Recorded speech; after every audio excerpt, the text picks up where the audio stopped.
All right, guys, fire away. Patrick, can you go through the play where she got hurt, the interception, and all that led to that, and what was your view of when the contact was between you guys? Obviously, the corner made a good play. I was trying to fire it to Trav on his body.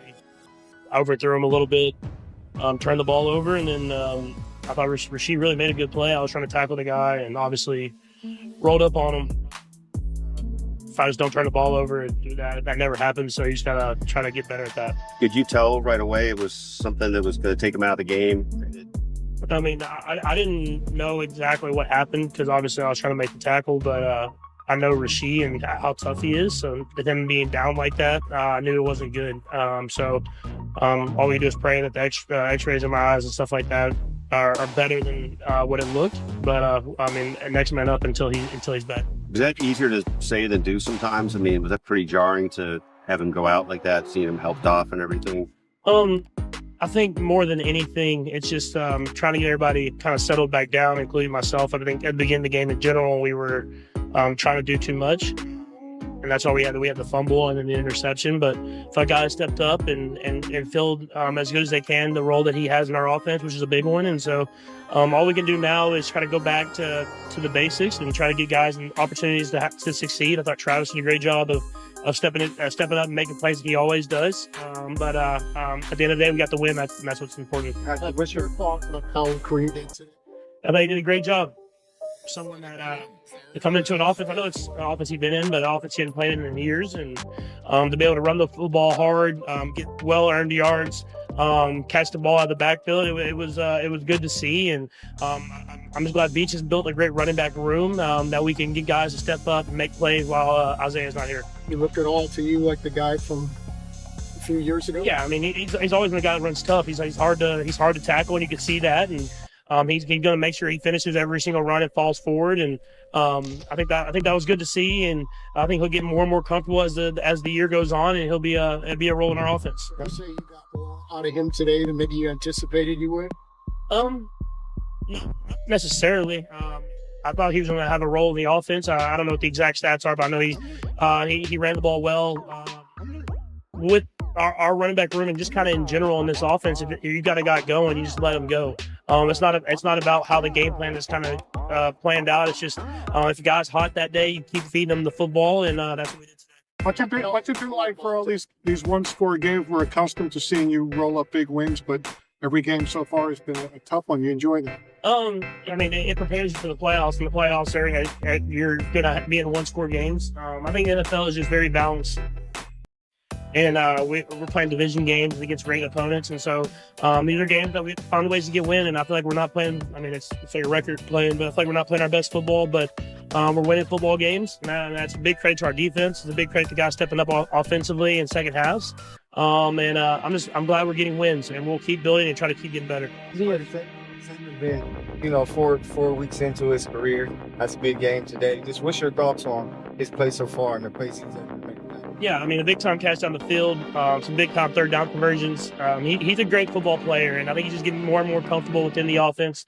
I think when I go back to the tape, I thought there's going to be a couple more that I thought about taking those chances, and I think he ended up winning. And so as I build comfortability with him, I'll keep taking those chances, and when he makes plays like that, like he did today, he'll give me that ability to kind of shoot him and let him go out there one-on-one and make catches. How do you see your offense? The Kelce was more involved today. Was that just a factor of what the Chargers were doing, or was there more to it? I think it's a mixture of everything. I mean, obviously, with Rasheed going down early, you got to put Kelce back in that situation where he's getting high volume catches, and then just the Chargers were taking away some of the outside stuff and leaving the middle of the field open. That we were able to get the Trav and some of those zone coverages. But I mean, it's the whole Kelce thing in general hasn't been a worry to me. I mean, I know whenever we need him, he's going to make plays, and that's what he did today. How do you make it? Patrick, two quick things. One, could you just take us through the key to the touchdown pass to Xavier? It looked like the stutter move, but also you just let it fly. And then one other quick thing after that. Yeah, I mean, I told him if the safety comes down, I'm throwing it pretty much as far as I can to let him go catch it, and that's what he did. And what was your second question? It's just about, and is there any particular significance to knowing this is your 100th regular season start? Does that mark it? I mean, it's cool because, I mean, I know how hard it is in the NFL. I mean, we've been blessed to play in a lot of games, a lot of big games, and win a couple Super Bowls here. But at the end of the day, you don't take it for granted, man. I mean, you're on that platform that you dreamed of as a little kid. And I think I try to enjoy those moments and have 100 games in. I'm going to enjoy this moment, and then we're going to move on because that's how the NFL works. How do you assess your offense at this stage? If it's just a matter of cleaning it up, or is it more to it than that you'd like to see out of you guys? I think it's a matter of cleaning it up. I mean, we scored 17 and we scored the 20s these last few weeks, and I feel like it's just a play here and there. It's the interception I throw to Travis, I put on his body, that gets a drive going. It's we have a fumble in the red zone on the first drive where we got some momentum going, and in this league, you're scoring upper 20s to lower 30s. That's good football. That's good offense, and so we're close. I mean, Coach Reed's saying we keep preaching it, and I know some Chiefs fans are probably annoyed by it, but that's all you can do in this league is keep pushing and pushing to get better, and I think it's going to pay off in the end. Good. You talked about Travis a little bit. Few receivers decided to wear the Kelce shirts. Can you talk about that? Yeah, I didn't see it. I saw social media. So no, it's that's a close knit group, and that whole room. I mean, the whole offense is very close. I mean, we've been through adversity together. We've been on a lot of road trips. We got to the Super Bowl, and a lot of these guys have been in at least one of the Super Bowls, and so you build this brotherhood. I think they had heard all the outside noise, and they know how much of a leader Travis is. And so it was cool for them cool to see them show their support, and then him to go out there and beat Travis, because that's who he is. No, man. I mean, Travis just wants to win at the end of the day. I think that's what you take for granted in this league.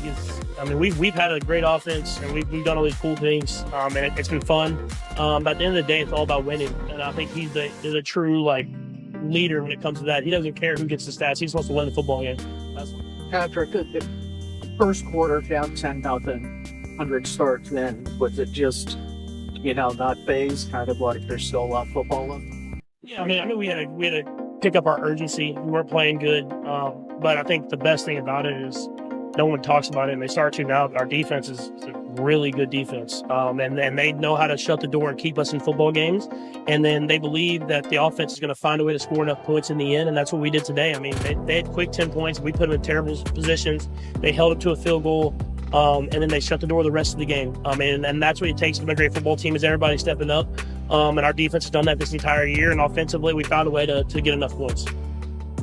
Travis Kelce is dispelling the notion that he's off his game in the best way possible by making history with another career milestone. The Kansas City Chiefs tight end has been caught in a whirlwind over the past several weeks as critics have bashed his lackluster start to the NFL season, assuming that the media frenzy of his relationship with Taylor Swift and his off-the-field gigs are starting to take a toll on his football performance. But the pro athletes game on Sunday, September 29th likely put some of those rumors to rest, as he now has the most receptions in Kansas City Chiefs history. Kelce earned the accolade after the Midwest-based team faced off against the Los Angeles Chargers, coming out victorious with a final score of 17-10. Following the feat, his team celebrated him on Instagram with a post marking the accomplishment. In the comments section, fans poured in with love for the three-time Super Bowl champ. "Go Kelce, we believe in you," one encouraged, as another applauded. "Congratulations Travis on breaking another Kansas City record, never a doubt. When needed, he steps up," a third confirmed.